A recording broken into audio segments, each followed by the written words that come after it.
Hi friends, TNPSC group 1, group 2, group 2A இந்த எக்ஸாம்ஸ்க்கான தகைசால் batch நமக்கு வரக்கூடிய ஏப்ரல் 5ஆம் தேதியிலிருந்து ஸ்டார்ட் பண்ண போறாங்க.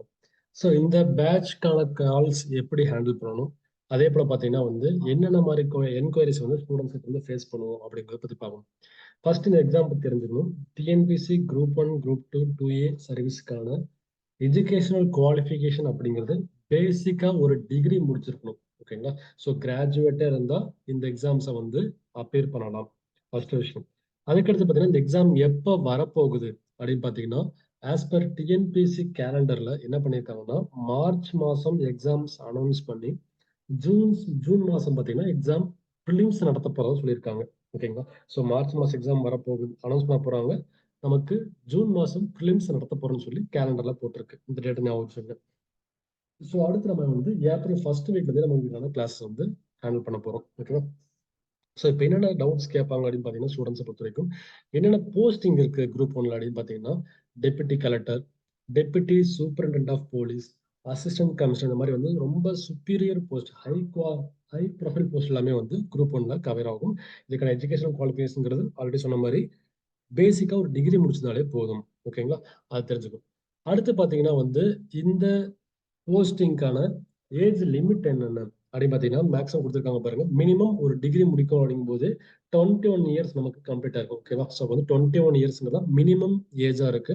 அதே போல பாத்தீங்கன்னா மேக்ஸிமம் ஏஜ் லிமிட் பாத்தீங்கன்னா, ஸோ நம்ம கொடுத்துருக்காங்க பாருங்க. ஒருவேளை இன்கேஸ் அவங்க எஸ்சி எஸ்டி அந்த மாதிரி கேட்டகரி இருந்தாங்கன்னா, இல்லை பிசி இருந்தாங்கன்னா பார்த்தீங்கன்னா உங்களுக்கு 39 ஏஜ் வரைக்கும் அவங்களுக்கு எக்ஸாம் எழுதிக்கலாம். ஓகேங்களா? ஸோ அதே போல பார்த்தீங்கன்னா மேக்ஸிமம் 39 வரைக்கும் ஏஜ் அவங்களுக்கு எலிஜிபிள் இருக்கு. இன்கேஸ் அவங்க பார்த்தீங்கன்னா ஜென்ரல் கேட்டகரி, அதாவது பார்த்தீங்கன்னா ஃபார்வர்டு கம்யூனிட்டி இருந்தாலும் அவங்க 34 இயர்ஸ் வரைக்கும் அவங்க எக்ஸாம் எழுதுறதுக்கான ஏஜ் லிமிட் இருக்கு. ஸோ 34ங்கிறது ஜென்ரல் கேட்டகரிக்கு, 39 வரைக்கும் பிசி எஸ்சி எஸ்டி இந்த கேட்டகரிக்கு எக்ஸாம்ஸ் எழுதிக்கலாம். ஓகேங்களா? இது பேசிக்காக தெரிஞ்சுக்கணும். அடுத்து பார்த்தீங்கன்னா இதுல பிசிக்கல் மெஷர்மெண்ட் இருக்கா, பிசிக்கல் குவாலிஃபிகேஷன் இருக்கான்னு பார்த்தீங்கன்னா, டிஎஸ்பி போஸ்டிங் இருக்கு இல்லையா, அதுக்கு நமக்கு பிசிக்கல் குவாலிஃபிகேஷன் செக் பண்ணுவாங்க. மற்ற எக்ஸாம்ஸ்க்குலாம் பிசிக்கல் குவாலிஃபிகேஷன் ஒரு விஷயம் கிடையாது. ஓகேங்களா? அது பேசிக்காக தெரிஞ்சுக்கணும். அடுத்த விஷயம் பார்த்தீங்கன்னா, இந்த எக்ஸாம் பேட்டர்ன் எப்படிலாம் இருக்கும் அப்படின்னு பார்த்தீங்கன்னா, இதுல ப்ரிலிம்ஸ் இருக்கு, மெயின்ஸ் இருக்கு, அதே போல இன்டர்வியூ அப்படிங்கிற ஒரு மொத்தம் 3 ஸ்டேஜ் இருக்கு. ஸோ ப்ரிலிம்ஸ், மெயின்ஸ், இன்டர்வியூன்னு சொல்லி மொத்தம் 3 ஸ்டேஜ் இருக்கு. இதுல ப்ரிலிம்ஸ் எப்படி இருக்க போகும் பார்த்தீங்கன்னா, இதுல மொத்தம் 200 கொஸ்டின். ஓகேங்களா? என்ன பண்ண போறாங்க பாத்தீங்கன்னா, 200 கொஸ்டின்ங்கிறப்ப 3 ஹவர்ஸ்க்கு நம்ம ப்ரிலிம்ஸ் எழுதுற மாதிரி இருக்கும். ஃபுல்லாவே ஆப்ஜெக்டிவ் டைப்பா இருக்கும். ஓகேங்களா? இது ஃபுல்லாவே பாத்தீங்கன்னா ஆப்ஜெக்டிவ் இப்போ எக்ஸாம்ல வட்டம் போட்டா மட்டும் போதும்.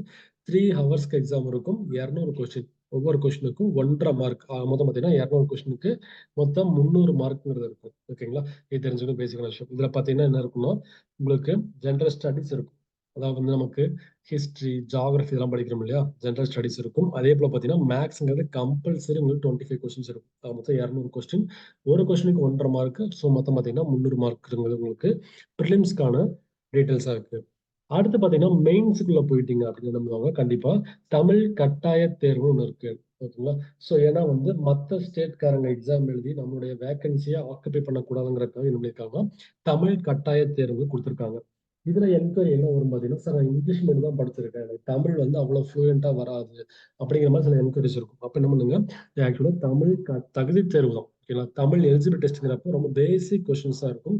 இதையும் எப்படி அப்ரோச் பண்ணணும் அப்படின்னு சொல்லி நமக்கு எக்ஸாம் கிளாஸஸ்ல ஹேண்டில் பண்ணுவாங்க, மெயின்ஸ் கிளாஸ் பொறுத்த வரைக்கும். ஓகேங்களா? ஸோ அதை பார்த்து பார்க்குறோம். ஸோ அதுக்கடுத்து பார்த்தீங்கன்னா பேப்பர் 1, பேப்பர் 2, பேப்பர் 3, பேப்பர் 4 மாதிரி மெயின்ஸ் இருக்கும். ஓகே. ஸோ இப்போ நம்ம ஃபுல்லாகவே ஃபோக்கஸ் பண்ண போற விஷயம் பார்த்தீங்கன்னா, ஸோ மெயின்ஸும் இன்டர்வியூவும் அதுக்கப்புறம் தான் எழுத போறோம். ஓகேங்களா? ஸோ நம்ம தனியாக ஒரு பேட்ச் போடுவோம். பட் இப்போ நம்ம ஃபுல்லாக ஃபோக்கஸ் பண்ணுறது ஃபுல்லாகவே இந்த தகைசால் பேட்ச் அப்படிங்கிறது ப்ரிலிம்ஸ்க்கான பேட்ச் தான். ஓகேங்களா? ஸோ தெரிஞ்சுக்கங்க, சிம்பிளா கேட்டாங்கன்னா ப்ரிலிம்ஸ் இருக்கு, மெயின்ஸ் இருக்கு, இன்டர்வியூ இருக்கு. இப்போ நம்ம ஃபோக்கஸ் பண்ணி இருக்கிறது ஃபுல்லாக தகைசால் பேட்ச்ங்கிறது டிஎன்பிசி குரூப் 1, குரூப் 2, 2A சர்வீஸ்க்கான ப்ரிலிம்ஸ் பேட்ச் மட்டும்தான். ஓகேங்களா? அது தெரிஞ்சுக்கணும். என்னன்னா நம்ம ப்ரிலிம்ஸ் கிளியர் பண்ற பட்சத்துல மெயின்ஸுக்கும் கிளாஸஸ் ஹேண்டில் பண்ணுவோம், இன்டர்வியூ கைடன்ஸும் கொடுப்போம். ஓகேங்களா? அது பேசிக்கா தெரிஞ்சுங்க. இதுதான் நமக்கான எக்ஸாம் ஸ்ட்ரக்சரா இருக்கு. ஓகே. ஸோ திரும்ப ரீகால் பண்ணிக்கலாம். என்ன விஷயம்னா, ஸோ எக்ஸாமுக்கான ஏஜ் லிமிட் பார்த்தீங்கன்னா உங்களுக்கு என்னன்னா, பிசி கேட்டகரி, எஸ்சி எஸ்டி கேட்டகரிக்கு 39 வரைக்கும் ஏஜ் லிமிட் இருக்கு. ஜென்ரல் கேட்டகரினா 34 வரைக்கும் இருக்கு. தமிழ் குவாலிஃபைங் பேப்பர் இருக்கான்னா எஸ் இருக்கு. பட் வந்து ரொம்ப பேசிக்கான கொஸ்டின்ஸ் தான், கண்டிப்பா கிளியர் பண்ணிடலாம். அதுக்கடுத்த விஷயம் பார்த்தீங்கன்னா ப்ரிலிம்ஸை பொறுத்த வரைக்கும் 200 கொஸ்டின் 300 மார்க் கொடுத்துருப்பாங்க. ஓகேவா? இது வந்து 3 ஹவர்ஸ் எக்ஸாம் இருக்கும். இது தெரிஞ்சுக்க பேசிக்கா. ஸோ இதான் வந்து பேட்டர்ன். ஓகேங்களா? நம்ம வந்து நம்ம கிளாஸை பொறுத்த வரைக்கும் இப்போதைக்கு ப்ரிலிம்ஸை ஃபுல்லாக ஃபோக்கஸ் பண்ணுறோம். அதை கிளியர் பண்ணுற பட்சத்தில் நம்ம வந்து மெயின்ஸுக்கு இன்டர்வியூல கிளாஸஸ் கொடுத்துக்கலாம். ஓகேங்களா? இதை வந்து நம்ம ஸ்டூடெண்ட்ஸுக்கு டீட்டெயிலாக சொல்லிடுங்க. ஸோ இதுக்கான மெட்டீரியல்ஸ் வந்து நம்ம கொடுத்துருவோம். ஸோ சொல்லலாம் பார்த்தீங்கன்னா கிளாஸ் டைமிங் வந்து காலையில் 6 to 7:30 இருக்கும். அதே போல் ஈவினிங் 6 to 7:30ங்கிறது ஆன்லைன் கிளாஸஸ்க்கான டைம். ஓகேங்களா? ஸோ ஆஃப்லைனில் படிக்க வராங்க அப்படின்னா தாராளமாக நம்மளுடைய அகாடமிக்கு வர சொல்லுங்க. அவங்களுக்கு வந்து ஆஃப்லைன் கிளாஸஸும் ஹேண்டில் பண்ணுவாங்க. ஓகேங்களா? அது தெரிஞ்சுக்க பேசிக்கா. ஸோ இதுக்கான ஃபீஸ் ஸ்ட்ரக்சர் எப்படின்னு பார்த்தீங்கன்னா ஆன்லைன் கிளாஸ்க்கு, அதாவது தகைசால் பேட்ச்க்கான ஆன்லைன் ஃபீஸ் ஸ்ட்ரக்சர் பார்த்தீங்கன்னா 15,000 rupees. ஓகே, ரூபாய் 15,000ங்கிறது வந்து ஃபீஸ் ஸ்ட்ரக்சராக இருக்கு. ஓகேங்களா? சொல்ல போனால் வந்து ரொம்ப அஃபோர்டபுளான ஃபீஸ் ஸ்ட்ரக்சர் தான் குரூப் 1 எக்ஸாம் பார்த்தீங்கன்னா, because high profile posting. But அது வந்து ரொம்பவே அஃபோர்டபுளான ஃபீஸ் ஸ்ட்ரக்சராக வச்சிருக்கோம் நம்ம. ஓகேங்களா? தாராளமாக வந்து இந்த ஃபீஸ் ஸ்ட்ரக்சர் அஃபோர்ட் பண்ண முடியும். இந்த கிளாஸஸ் வழக்கம் போல 6 to 7:30 கிளாஸஸ் இருக்கும். ஸோ கிளாஸஸ் நடத்தும் போது உங்களுக்கு என்ன பண்ணுவாங்கன்னா ப்ரீவியஸ் இயர் கொஸ்டின்ஸும் தெளிவாக கவர் பண்ணி கொடுத்துருவாங்க. அதே போல அந்த டாபிக் சம்பந்தமான கரண்ட் அஃபேர்ஸும் தெளிவாக கவர் பண்ணி கொடுத்துருவாங்க. ஓகேங்களா? அது தெரிஞ்சுக்கணும். அதே போல வந்து ரெகுலராக ரிவிஷன்ஸ் கொடுத்துட்டே இருப்பாங்க. ஸோ அதே போல பார்த்தீங்கன்னா உங்களுக்கு வீக்லி டெஸ்ட் இருக்கும். இந்த ஒன் வீக் படிச்சது ஃபுல்லாகவே பார்த்தீங்கன்னா உங்களுக்கு சண்டே ஸோ டிஎன்பிசி தரத்திலே கொஸ்டின் டெஸ்ட் வச்சிருவாங்க. ஓகேங்களா? ஸோ நோட்ஸும் ப்ரொவைட் பண்ணிடுவாங்க ஒவ்வொரு கிளாஸ் முடிஞ்ச பிறகும். ஆன்லைன் லைவ் கிளாஸ் தான். ஒருவேளை அவங்க மிஸ் பண்ணிட்டாலுமே ரெக்கார்ட் வீடியோவும் கொடுத்துருவாங்க. ஓகேங்களா? ஸோ அதே போல ஸ்ட்ரக்சர் எல்லாமே இதை ஃபாலோ பண்ணிங்க.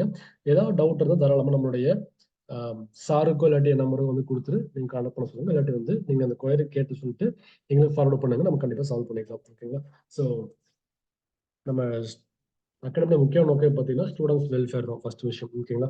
அதே போல பார்த்தீங்கன்னா அந்த ஸ்டூடெண்ட்ஸோட வெல்ஃபேர் எப்படி நமக்கு அச்சீவ் பண்ண போறோம்னா த்ரூ டெலிகாலிங் டீம் தான். நீங்க எந்த அளவுக்கு ஆக்டிவா இருக்கீங்களோ அந்த அளவுக்கு நம்முடைய அகாடமிக்கும் ஸ்டூடெண்ட்ஸ் இடையே ஒரு பிரிட்ஜ் கிரியேட் ஆகும். அதனால வந்து நீங்களும் நல்லா ஆக்டிவா ஒர்க் பண்ணுங்க. ஸோ நிச்சயமா வந்து நம்மளால அச்சீவ் பண்ண முடியும். ஓகேங்களா? Thank you so much. தேங்க்யூ.